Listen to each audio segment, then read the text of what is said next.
Hello po, ako po yung nag-message sa TikTok. Eto po, paano siya gawin? Thank you! Eto na nga gawin na natin. Ayan, isang pitlaang natin ang kaliwang strap sa kanyang balikat. At kunin naman natin ang kanang strap paikot sa kanyang bayawang. At itaas sa kanyang boobsicles. Idaan sa bicep. I-double check kung paano gaulit are gawin. O ayan, at imekos-mekos na mawala ang mga chismis. At atin ang atalian sa kanyang bayawang. Ibuhol ng ibuhol, at tiyak! Tanggal ang taba. Ay bakit ganaman Marky ay hindi ka magkaintindihan diyan? Ay nga naman, ay dumudulas sa kanyang braso. Ay madulas Ay siya, ay buhulin mo na iyan. Ang motif nga pala ng ating client ay teal green.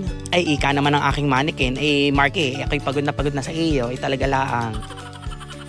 Medyo lighter shades nga pala na teal green ang kanyang upper part. Kumpara naman sa kanyang bottom part which is darker shades na teal green. Hindi naman talaga sila exactly magdidikit ng kulay dahil magkaiba ng materyales ang ginamit. In other words, two-tone ng ating infinity dress. Marami nga pala tayong mga brooch na mapagpipilian. Click nyo lang ang yellow basket. At syempre, huwag din natin kakalimutan na i-share ang ating videos kasi alam nyo na, the more sharing, the more blessings. At alam nyo yung blessings, syempre, sa katapusan. Hanggang sa muli! Char!